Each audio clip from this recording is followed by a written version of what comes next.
எப்படி திணிக்கப்படுதுன்னா அந்த குழந்தையும் அந்த டீச்சரும் சேர்ந்து அதை முடிவு செய்கிறாங்க. அண்ணே தயவு செஞ்சு உங்களுக்கு இன்றைக்கி புதிய கல்விக் கொள்கை டாக்குமெண்ட்டை நான் கொடுக்குறேன், நீங்கள் படிக்கணும், ஜேர்னலிஸ்ட் படிக்கணும். நான் வேணா பாரதிய ஜனதா கட்சியிலேருந்து கம்ப்ளீட் டாக்குமெண்ட்டை தமிழாக்கம் செஞ்சு உங்களுக்கு அனுப்பி வைக்கிறேன்.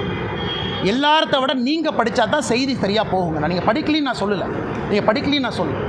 ஒருவேளை உங்களுக்கு தவறான புரிதல் இருந்தால் அது முதல்ல ஜேர்னலிஸ்ட்டை கிளாரிஃபை பண்ணணும், அது என்னுடைய கடமை. இல்லைண்ணே நான் படித்தேன், ஆங்கிலத்தில் இருந்துச்சு, கொஞ்சம் கன்ஃபியூஷன் இருக்குது, நான் உங்களுக்கு கொடுக்குறேங்கண்ணா. 3 மொழி கொள்கையில் நாம் எழுப்பக்கூடிய கேள்விகள் எல்லாம் இமேஜினரி கேள்விகள், அதில் அந்த மாதிரி எதுவுமே இல்லை.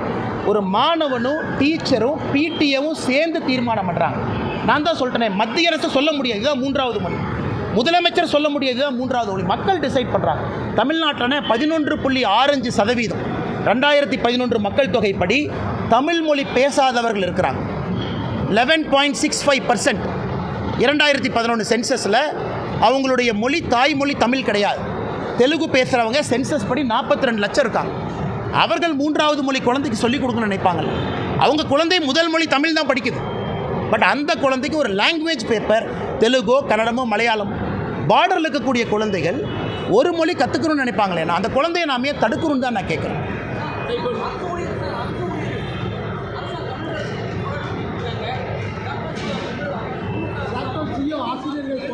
எனக்கு ஜாக்டோ ஜியோவின் மீது எனக்கு பெரிய நம்பிக்கை இல்லைண்ணா.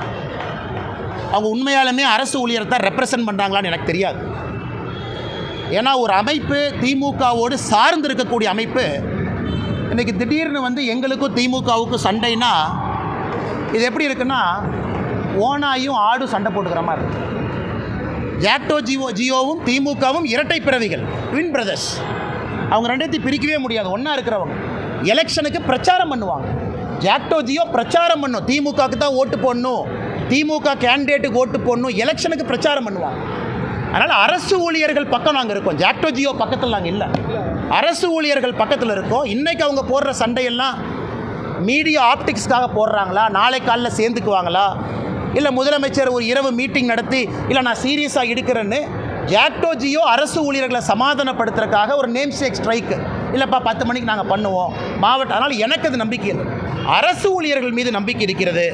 அவங்க என்ன செய்யணும்னு நினைக்கிறாங்களோ அவர்களுக்கு ஆதரவாக பாரதிய ஜனதா கட்சி இருக்கும்.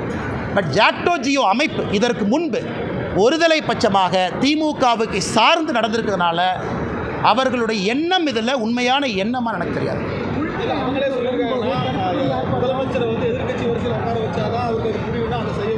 முதலமைச்சரின் மீது வரக்கூடிய கோவத்தை டிஃப்ளெக்ட் பண்ணுறதா கூட இருக்குமில்ல.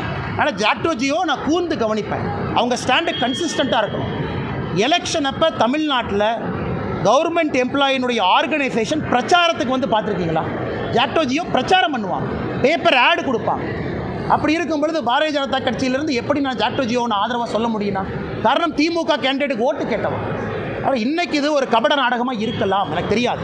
ஆனால் அரசு ஊழியர்கள் பக்கம் நாங்கள் இருக்கோம்.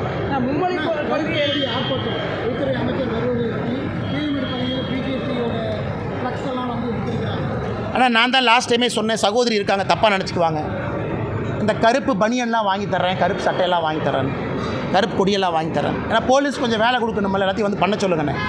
லாஸ்ட் டைம் காங்கிரஸினுடைய தமிழக தலைவர் கருப்பு கொடி ஆர்ப்பாட்டம் பண்ணும்போது 50 பேர் வந்தாங்க. ஒரு போலீஸ்காரரே சொன்னார், அண்ணே 2-3 வண்டி கொண்டு போனோம், ஒரு வண்டி கூட ஃபுல் ஆகலை. அதனால் அந்த கருப்பு கொடி ஆர்ப்பாட்டம் யாருக்கு பேர் வேணுமோ மீடியாவில் ஒரு பெட்டி செய்தியாக வரணும். இது எப்படின்னா இந்த வடிவேலு பட காமெடி, டே நான் மாத்திரம் வீட்டுக்குள்ளே வந்துட்டுனா அடிச்சிடும், வீட்டுக்குள்ளே யாருமே இருக்க மாட்டாங்க. அமித்ஷாஜி போபாலில் இருக்கார், இப்போ வந்துக்கிட்டு இருக்கார் தமிழ்நாட்டுக்கு. டே நான் மட்டும் வந்தேன்னா செஞ்சிருவேன்னு இந்த வடிவேல் காமெடி மாதிரி இந்த தமிழ்நாட்டில் கருப்பு கொடி ஆர்ப்பாட்டம்னு ஒரு காமெடி கேங்கு அப்பப்போ கிளம்புறாங்க. அவர்களுக்கு வாழ்த்துக்களை தெரிவிச்சுக்கிறேன். ஏன்னா அதனால் 2 கருப்பு கொடி விற்கிறவங்க சந்தோஷமாக இருக்கட்டும், ஒரு 4 கொடி விற்கட்டும்.